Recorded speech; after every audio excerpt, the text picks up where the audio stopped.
Chers amis, les bouleversements causés par le coronavirus, Covid-19, sont tout autour de nous. Je sais que vous êtes nombreux à être anxieux, inquiets, déconcertés, et c'est bien normal. Nous sommes face à une menace sanitaire sans précédent. Le virus se propage, le danger grandit, et nos systèmes de santé, nos économies et notre vie quotidienne sont mis à rude épreuve. Les plus vulnérables sont les plus touchés, en particulier les personnes âgées et celles et ceux qui ont des problèmes de santé préexistants, qui n'ont pas accès à des soins de santé fiables ou qui vivent dans la pauvreté ou la précarité. Les retombées sociales et économiques de la pandémie et du ralentissement de l'économie toucheront la plupart d'entre nous pendant plusieurs mois. Mais la propagation du virus atteindra un pic et nos économies se relèveront. D'ici là, nous devons agir ensemble pour ralentir la propagation du virus et prendre soin les uns des autres. Soyons prudents, mais ne paniquons pas. Laissons parler la science et luttons contre la stigmatisation. Même si la situation a été qualifiée de pandémie, c'est une situation que nous pouvons maîtriser. Nous pouvons ralentir la transmission, prévenir l'infection et sauver des vies. Mais cela implique plus que jamais d'agir sur le plan personnel, au niveau national et international. Le Covid-19 est notre ennemi commun. Nous devons déclarer la guerre à ce virus. Les pays doivent passer à la vitesse supérieure, intensifier et élargir leur mobilisation.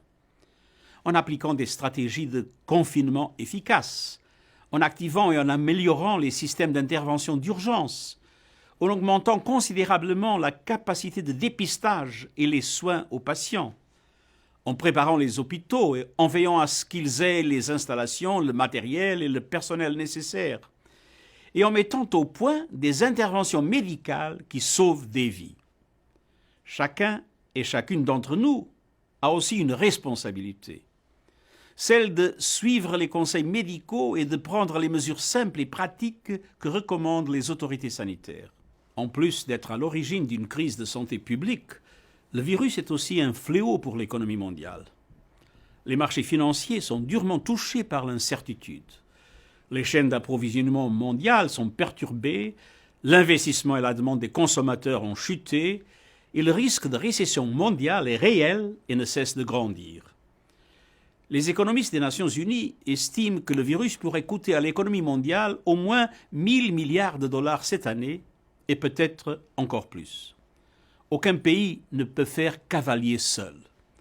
Plus que jamais, les gouvernements doivent coopérer pour revitaliser les économies, accroître les investissements publics, stimuler le commerce et assurer un soutien ciblé aux personnes et aux communautés les plus touchées par la maladie ou les plus vulnérables aux conséquences économiques néfastes qu'elle entraîne, notamment les femmes, qui assument souvent une part disproportionnée des soins.